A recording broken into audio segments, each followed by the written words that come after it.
जय हिंद साथियों, स्वागत है आपका इस चैनल पे। दोस्तों, आज की इस वीडियो में हम लोग जानेंगे माइटोकॉन्ड्रिया के बारे में। और मैं आपको बता दूं कि माइटोकॉन्ड्रिया क्लास 9 का सेल नाम का चैप्टर का ये टॉपिक है। आइए, हर कंपटीशन एग्जाम में पूछता है। 9 क्लास में जो टॉपिक है माइटोकॉन्ड्रिया, इसमें कुछ ही पढ़ना है, लेकिन मैं आपको इसमें डिटेल बताऊँगा। तो हर कंपटीशन एग्जाम में पूछता है माइटोकॉन्ड्रिया के बारे में, तो इससे एक भी प्रश्न आपको बाहर नहीं आने वाला है। तो चलिए हम स्टार्ट करते हैं।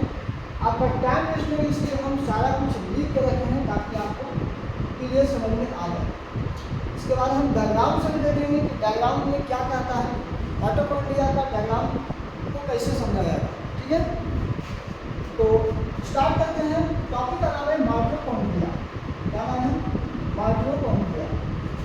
माइटोकॉन्ड्रिया, इसको माइटोकॉन्ड्रिया बोलेंगे। सबसे पहली बात, ये mitochondria was firstly observed by Kolliker. इस सबसे पहले माइटोकॉन्ड्रिया का खोज किसने किया? कोलिकल ने किया।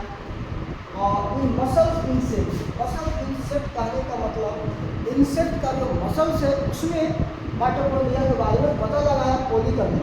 तो याद रखना, सबसे पहले ऑब्जर्व किसने किया? कोलिकल ने किया है। ठीक है, ये पहली पॉइंट। दूसरी point, it was described by Altmann. Mitochondria का खोज किसने किया? तो माइटोकॉन्ड्रिया की खोज अल्टमैन ने किया। और साथ में कौन थे? फ्लेमिंग थे। कब किया? 1890 में। और दोनों को इसका नाम क्या दिया? बायोब्लास्ट। ठीक है, इसे सुनिए। माइटोकॉन्ड्रिया को सबसे पहले ऑब्जर्व यानी देखा किसने? तो कोलिकल ने देखा। ठीक है, इंसेक्ट के मसल्स में देखा। और दूसरी पॉइंट क्या है? इसको डिस्क्राइब किसने किया? तो दो वैज्ञानिक मिलकर किया। पहला वैज्ञानिक अल्टमैन और दूसरा वैज्ञानिक फ्लेमिंग। ये दोनों मिल करके माइटोकॉन्ड्रिया को डिस्क्राइब किया 1890 में। और कहा कि ये बायोब्लास्ट है, मतलब उसको बायोब्लास्ट नाम दिया। तीसरी बात है, it was named as mitochondria by C Benda in 1897। 9 साल के बाद माइटोकॉन्ड्रिया को माइटोकॉन्ड्रिया कहा किसने? सी बेंडा ने कहा। याद रखिएगा, 1890 में बायोब्लास्ट नाम दिया गया अल्टमैन फ्लेमिंग के द्वारा। अब 1897 में बेंडा ने इसका माइटोकॉन्ड्रिया नोमेनक्लेचर कर दिया। तो ये तीसरी बात थी। चौथी बात क्या है? It is absent in prokaryotic cell. याद रखिएगा कि प्रोकार्योटिक सेल में माइटोकॉन्ड्रिया नहीं होता है। याद रखना है कि प्रोकार्योटिक सेल में माइटोकॉन्ड्रिया नहीं होता है। 4 बातें इंपॉर्टेंट हो गया। 5वीं बात आपको याद रखना है कि it is double layer membrane. ठीक है, स्ट्रक्चर ये डबल लेयर का मेम्ब्रेन है। पता है कि दोहरी झिल्ली से घिरा होगा, डबल लेयर मेम्ब्रेन है। It contain finger like structure which is called cristae. है ना, इसमें फिंगर लाइक स्ट्रक्चर होता है, इसे हम क्रिस्टी कहते हैं। और इसमें फ्लूइड भरा होता है। It contain a fluid which is known as matrix, मतलब मैट्रिक्स होता है। फिंगर लाइक प्रोजेक्शन होता है, उसको हम क्रिस्टी बोलेंगे। और इसमें लिक्विड भरा होता है, फ्लूइड भरा होता है, जिसे हम मैट्रिक्स कहेंगे। नेक्स्ट है इसके बारे में, the process of mitochondria cycle, Krebs cycle occurring matrix. आपको पता है कि माइटोकॉन्ड्रिया में एक चक्र चलता है जिसका नाम है क्रेब साइकिल। साइकिल चलता है जिसका नाम है क्रेब साइकिल। अब क्रेब साइकिल माइटोकॉन्ड्रिया में किस पार्ट में चलेगा? तो मैट्रिक्स में चलेगा। याद रखिएगा, क्रेब साइकिल किस में चलेगा? मैट्रिक्स में चलेगा। ठीक है, मैट्रिक्स क्या होता है अभी हम बताएं। मैट्रिक्स क्या होता है? जो इनर मेम्ब्रेन होता है, कंटेन फिंगर लाइक प्रोजेक्शन को हम क्रिस्टी कहते हैं। ठीक है, और मैट्रिक्स क्या होता है? फ्लूइड भरा होता है, उसको मैट्रिक्स कहते हैं। तो जो फ्लूइड भरा होता है वही मैट्रिक्स के पार्ट में क्रेब साइकिल नाम का प्रोसेस होती है। ठीक है, अगला है energy store in the inner membrane. Inner membrane में एनर्जी स्टोर होता है माइटोकॉन्ड्रिया में, जिसको हम F1 या ऑक्सीसोम भी कहते हैं ना। किस फॉर्म में रहता है? एटीपी के फॉर्म में रहता है। ठीक है, और क्या रहेगा? F1। तो इस तरह से पार्ट रहेगा जो हम बताएंगे। इस तरह से पार्ट रहती है, ऐसा कुछ रहता है। ठीक है, ऐसा कुछ रहेगा। इसका भी हम डायग्राम भी बताएंगे। समझिए ना कि इसमें से F4 किसे बोलेंगे और F1 किसे बोलेंगे। ठीक है, तो F4 F1 और ऑक्सीसोम रहता है in the form of ATP, और यही एनर्जी है।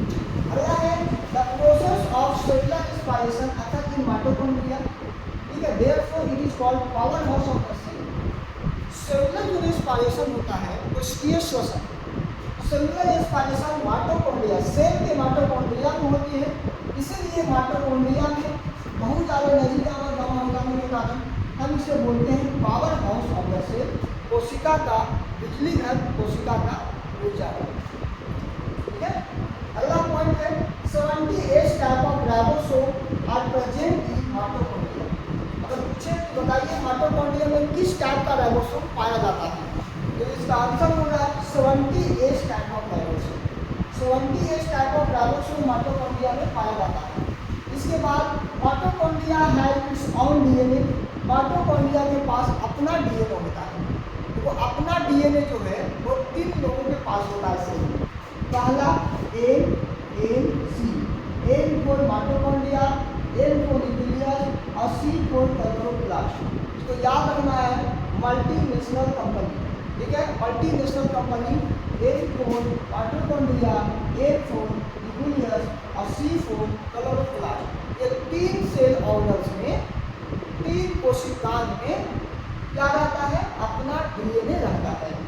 अगली बात क्या है, the number of mitochondria in each cell is 50 से 50।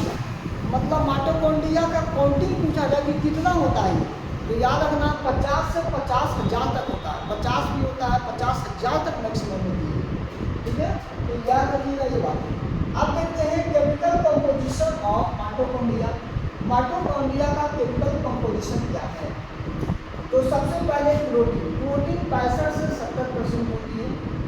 फॉस्फोलिपिड 25% होती है माइटोकॉन्ड्रिया में। आरएनए 0.5% होता है और डीएनए सम अमाउंट में होता है, कुछ पार्ट्स में डीएनए होता है। तो ये रहा केमिकल कंपोजिशन ऑफ माइटोकॉन्ड्रिया। ठीक है, अब हम इसे डायग्राम से समझ लेते हैं, है ना। इसे अब हम डायग्राम से समझ लेते हैं कि डायग्राम क्या करता है। लेकिन ये डायग्राम है, इसको हम नोट कर लेते हैं, है ना।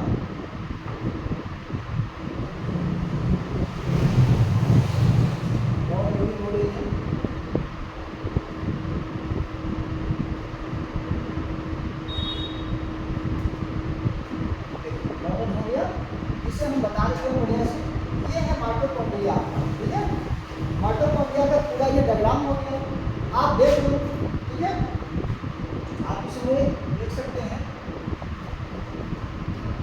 ये माइटोकॉन्ड्रिया का आउटर मेम्ब्रेन हो गया। आउटर मेम्ब्रेन कहाँ पे है, तो ये वाला जो मेम्ब्रेन है बाहर वाला, ये वाला जो मेम्ब्रेन है उसको हम क्या बोलते हैं, आउटर मेम्ब्रेन बोलते हैं। इसको हम क्या बोलते हैं,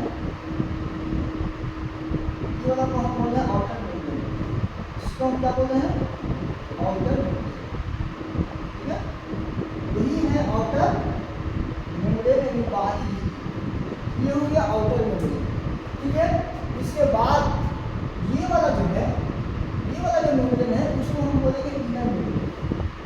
ये वाला मेम्ब्रेन कौन सी है, ये है इनर मेम्ब्रेन, बाहरी आंतरिक झिल्ली।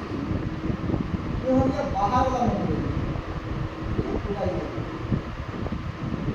ये पूरा हो गया बाहर वाला मेम्ब्रेन। 2 झिल्ली से घिरा होता है माइटोकॉन्ड्रिया, अभी हम आपको बताएं।